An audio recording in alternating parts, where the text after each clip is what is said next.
Hello and welcome to the ThinkingSpot podcast. I'm Krissi Carter, founder of ThinkingSpot Coaching and also results and executive wellbeing coach. Over the next few weeks, I'm going to be hosting live podcasts in aid of Mind to hopefully raise £400 for Mind, but for the fantastic work that they do.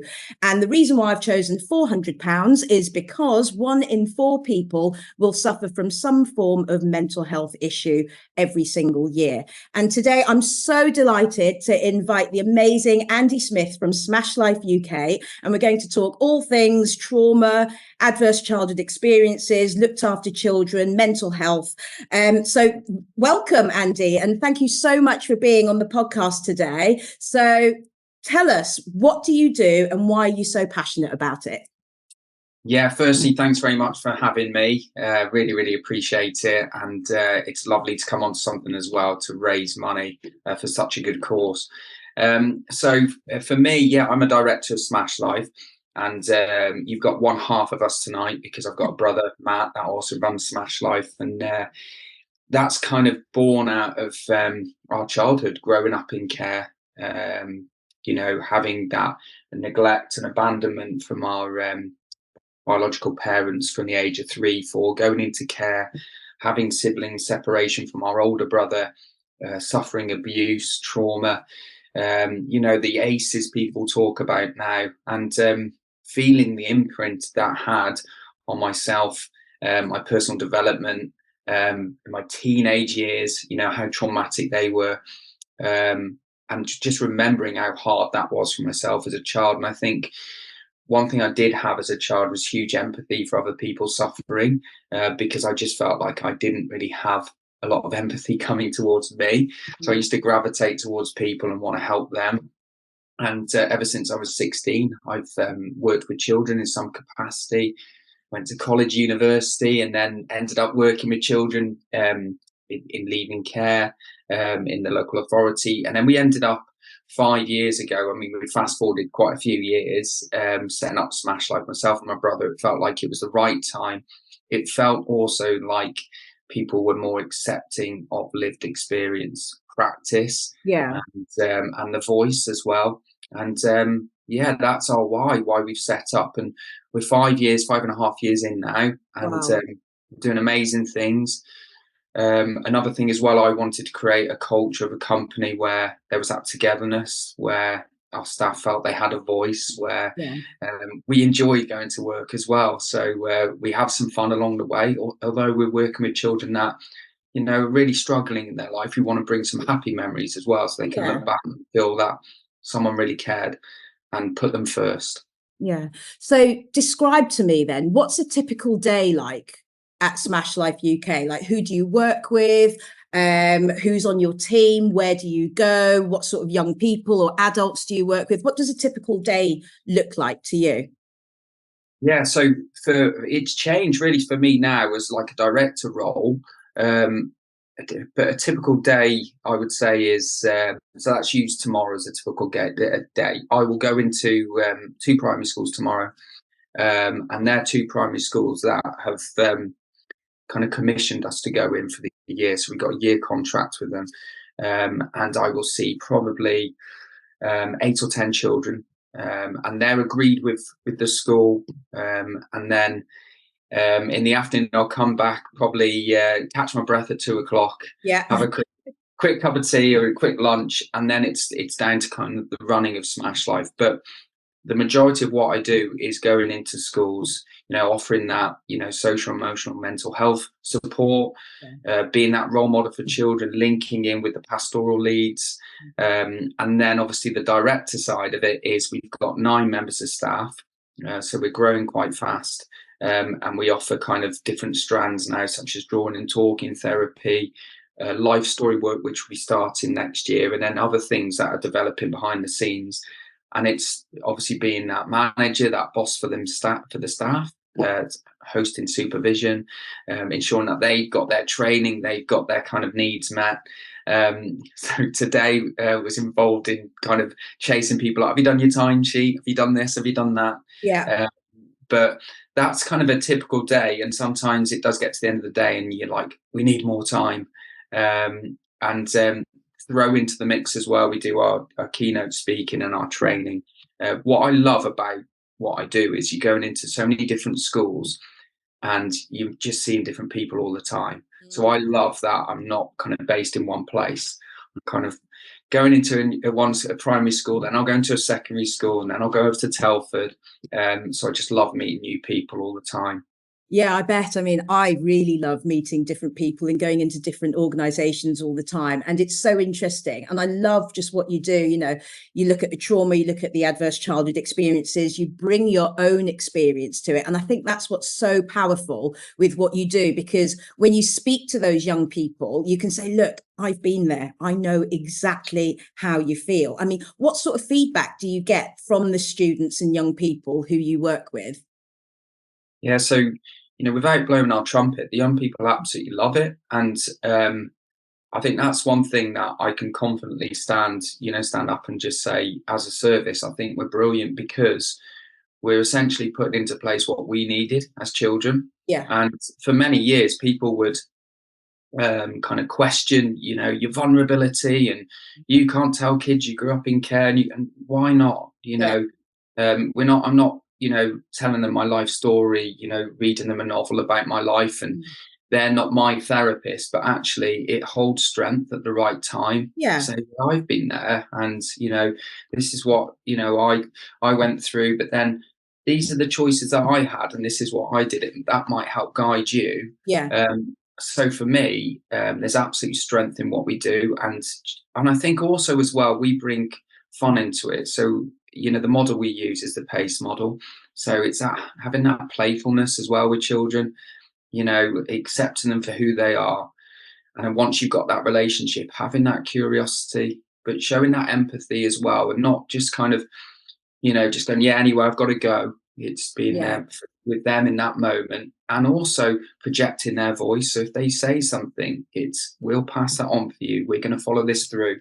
And I think children give us great feedback because they know we care due to kind of the little bits and bobs that we do, due to us putting an arm around them and us following through what we say we're going to do. Yeah. And I love that. So you said the PACE model. So that's being playful, accepting, being curious, and showing empathy as well. I think that's absolutely brilliant. And it doesn't matter where you work, whether you work with children or whether you work with adults, that's definitely something that everybody can implement in their own organizations. And it will enable us to be more compassionate, I think. And everything that you said there is about that connection, isn't it? That connection at a human level, at the children's level, or at the adults level, to ensure that they understand that you're there for them and that they know that they can trust and rely on you, like you say, to pass on those messages. Because I'm assuming a lot of these children have been let down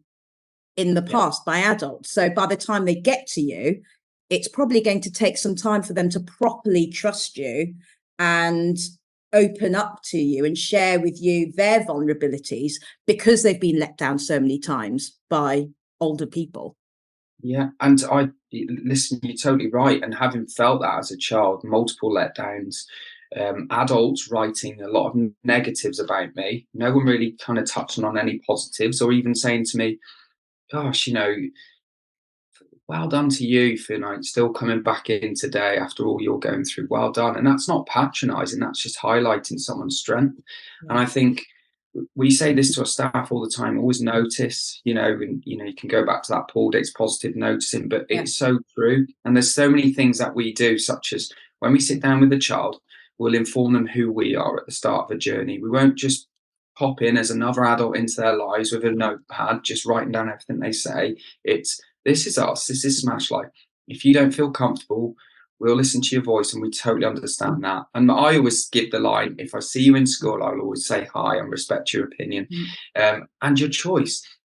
And then it's always about gaining that connection, because what I found is, as a child, many adults would come into my life and want to extract what they needed, and I just suss them out, really, and then just kind of close up. And children are still telling us that happens now. So we wanted to create something with a difference, But so children could actually look at us and think they do actually really care, and they're actually following on what I've told them. So for us, it's gaining that connection, highlighting that voice, and acting on what you've been told as well. Yeah. And I remember seeing on one of your tweets, I think, that you had these Smash Life backpacks for children. Can you tell me a little bit about those?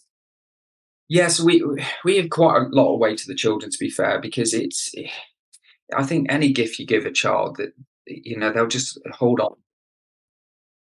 My goodness, someone's noticed me and they're giving me something. Now, these backpacks, we don't actually give them to the children, and these backpacks are our staff backpacks. Right. But what they are is they're from a company called Madlog.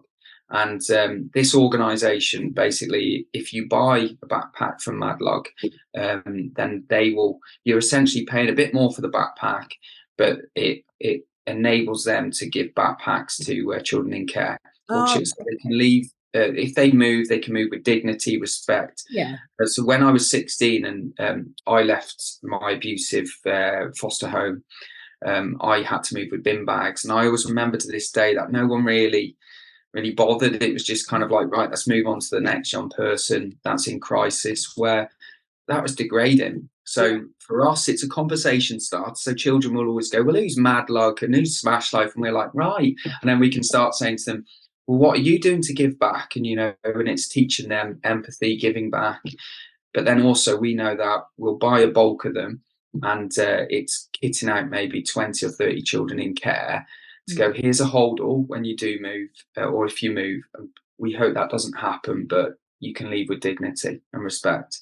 Yeah. So is it only children in care who you work with, or do you work with other children who, may have experienced, severe adverse childhood experiences and trauma?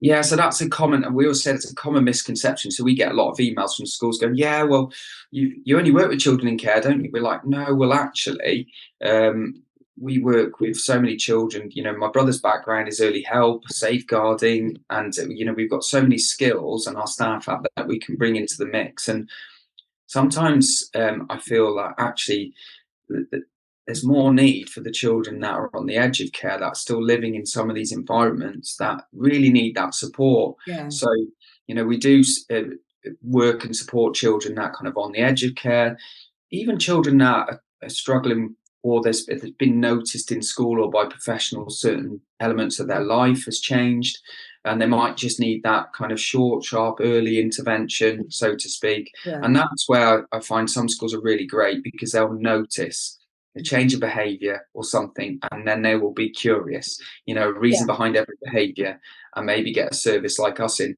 which, let's face it, in terms of services, we are kind of at the lower level.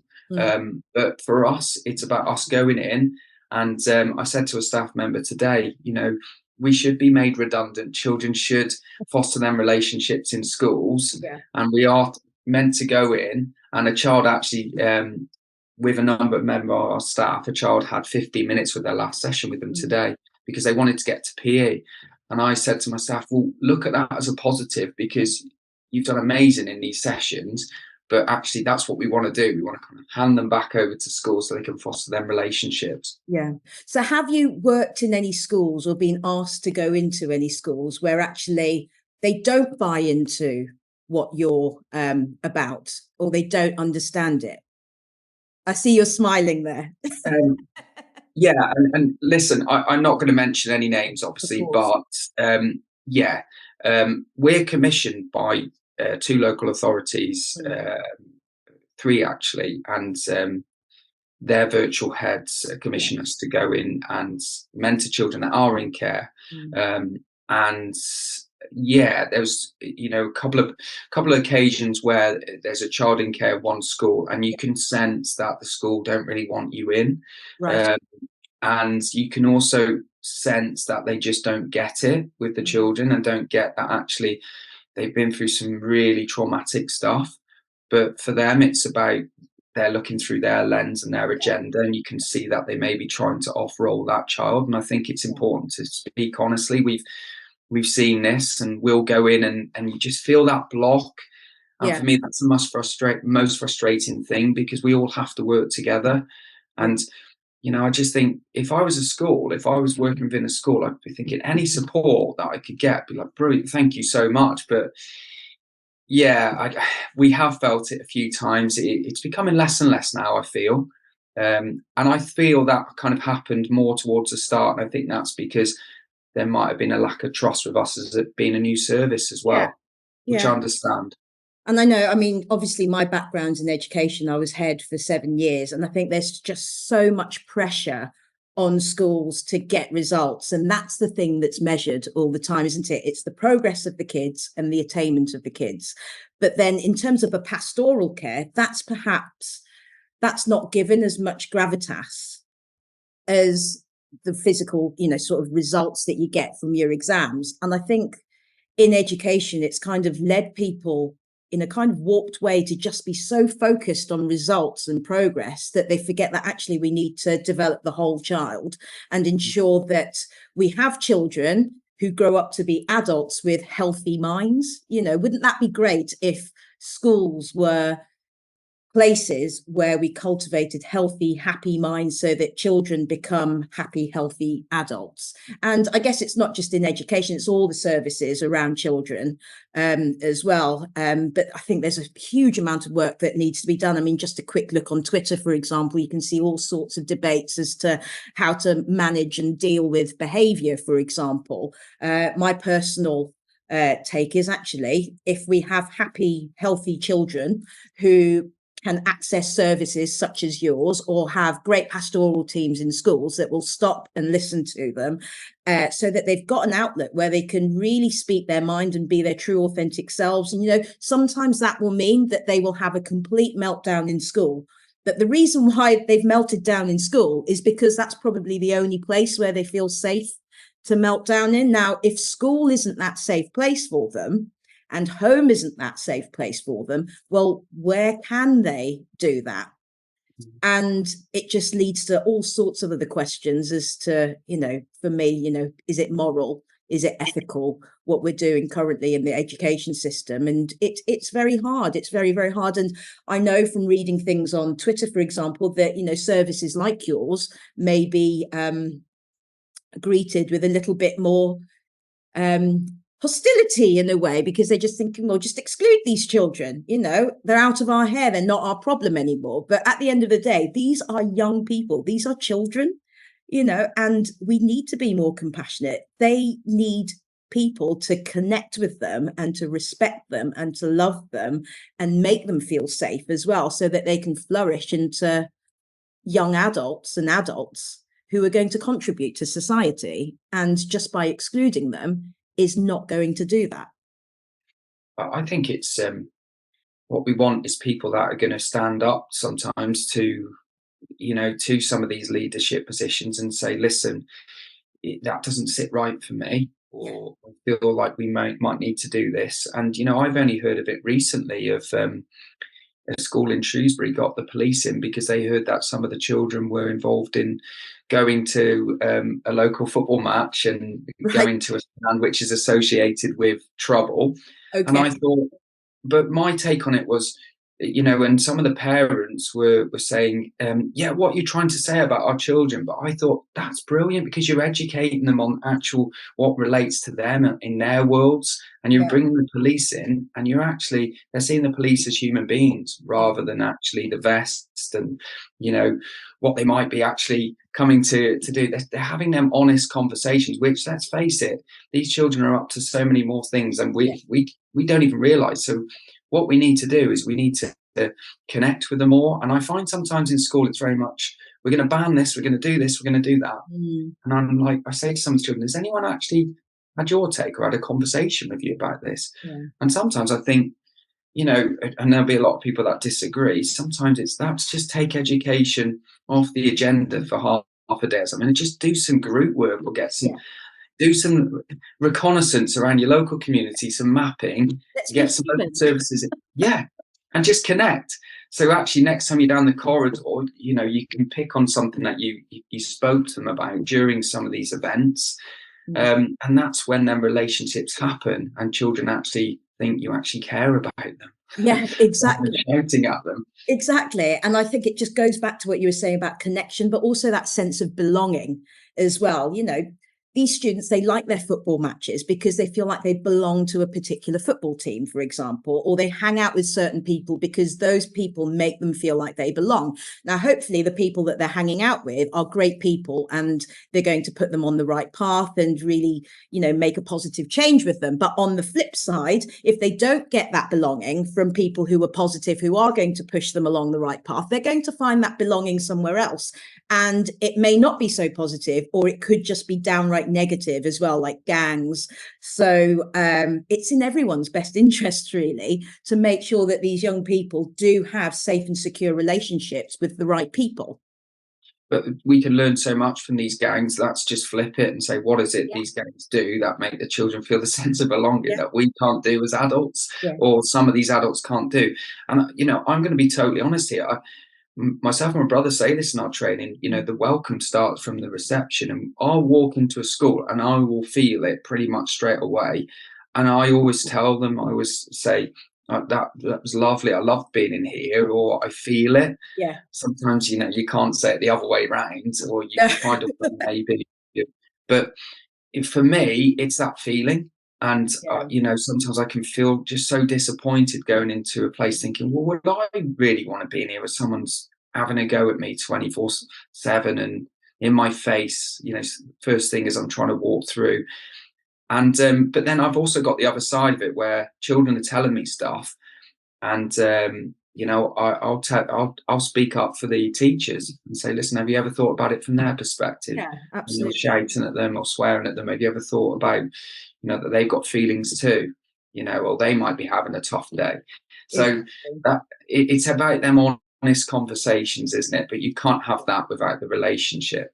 Exactly. And I think sometimes it takes somebody like yourself and your team, to give them that outside perspective as well, because otherwise they go, oh, it's just Miss Carter talking again, because they see you every single day. But if you have somebody else come in who they respect, who they know cares about them, and they go, okay, actually, maybe it's not just Miss Carter who's saying that. Actually, there's people from outside who I really respect. They're also saying the same thing. So maybe I should listen now. And then I was just wondering, just whilst you were talking, Ben, did you guys notice any difference after the pandemic? So you've been around now for 5.5 years, I think you said. So was there a shift after the pandemic in particular? Yeah, I think, having noticed it with my own daughter as well, definitely, I think I'm noticing that now. But yeah, in terms of children being able to actually have conversations and communicate, and even down to the soft skills such as looking at people in the eye. And I just think, we're talking about children that have been essentially in their bedrooms for, how long did it last for? I've even forgotten myself, but, a Yeah. year plus. And, it shows to me that that connection, them relationships, them conversations are so important. And it's now about, sometimes pushing the agendas to one side and building these children up so they can get back to actually where they were going before that pandemic. Yeah. But I have noticed that in terms of confidence. I know people throw this word around, but resilience, Yeah. bouncing back from adversity. So it's a lot more kind of, come on, we believe in you, you can do this. And also, I think I've noticed it with some adults as well. Yes, I agree with you. And guess what? That's what I do now. I'm working with adults who have clearly been affected by the pandemic, because there's so many people out there who don't even know how much the pandemic affected them. And it's quite easy for us to sort of put it to one side because it's painful, or it brings up emotions that we see as negative. So we, I don't know, find other things to keep ourselves busy, such as work or whatever, we want to, so that we don't explore those emotions. But actually what we perhaps need is, a service or people like yourselves who will work with adults as well to understand and process what went on during the pandemic, to understand why we're experiencing what we're experiencing now. I was reading a article the other day. There was some research done in the US, and what they said was we had about 30 years of change in the space of 2 years in the pandemic. And when you put it like that, you sort of think, well, no wonder we're all struggling. The pace of change was just so fast that actually it should have taken 30 years and it only took 2. So no wonder people are frazzled and they're tired and they're feeling sick and the attendance has gone down, because we're just exhausted from the pandemic. And if we don't have safe spaces that are confidential with people who we trust to talk about those experiences, well, it's just going to get worse and worse, isn't it? And I think we're seeing that in workplaces and in schools at the moment. And if we don't do something that's completely different and flip it on its head, then I can't see this improving. Yeah, absolutely. And for me, I think the children are feeling the fear and the urgency in adults' voices when we Absolutely. need to catch up, we need to get you back to this level, we need to. So hang on, and Yeah. for me, my message to adults will be: yes, we get that, but wherever they're going to get to in life, they're going to get to. And it is about pushing children. I totally believe that. It's not getting them to where they need. We need to push them, but we also need to be there for them and understand that they've been through a massive, massive thing in their lives. And us as adults as well, recognizing our triggers and recognizing that, it's had an impact on us. And, I often say that to our staff, just make sure that, you're there for the child, but also, if the adults want that conversation after, if they look, just ask them, are you okay? Because you might be the only person Yeah. in their life. Some of these people that hold in schools together in, these pastoral units, they look absolutely shattered. And it's sometimes like, are you all right? Has anyone asked you? Has anyone sat down with you? Exactly. Checked in on you? Exactly. And there's so much we can learn from that. So if there was one message, one important message that you want to get out there, what would that message be? One important message in terms of, it could be anything. Anything. Okay. I'll put you on the spot. For me, I want there just to be more understanding, more empathy. And I want people to understand that having a traumatic experience, especially as a child, can really, really affect you for the rest of your life.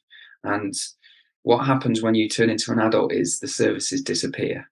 Yeah. The funding and the services disappear. So it's paramount that we are there for children, in their early years and their formative years, and we put an arm around them, we listen to them, and we educate ourselves so we can understand these children the best that we can. Because I'm fed up of seeing children just kind of cast to the side. Yeah. Or that happened 2 months ago and they're still being kind of ostracized for it or told off for it. It's like, that's move on. That's try and understand these children. That's try and be that adult, role model that behavior, and believe in every child. And you asked me to say, well, I went off on a few tangents, but for me, it's believing in every single child, but also understanding how their unique life experiences are going to affect them. Yeah. And unless we believe in them, it's going to be very hard for them to believe in themselves.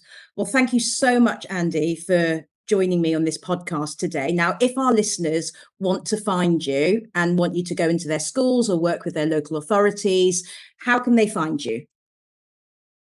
So we have got a website, which is www.smashlifeuk.com.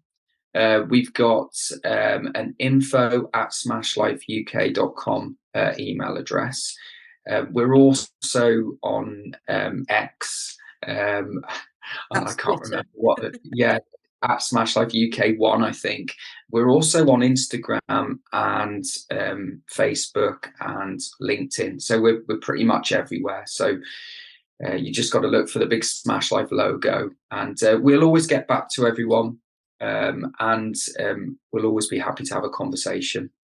Lovely. Well, thank you so much for being here today. And thank you to all our listeners as well. The podcast will be on the Thinking Spot Ponder Pod YouTube channel as well later on, once I've had a chance to edit it. So thank you very much for being here today. And remember, 1 in 4 people will encounter some sort of mental health issue every single year. And I am trying to raise £400 for Mind to represent that. So thank you very much for this evening. And I hope to see you soon. Thank you, Andy. No problem. Take care. Thank you.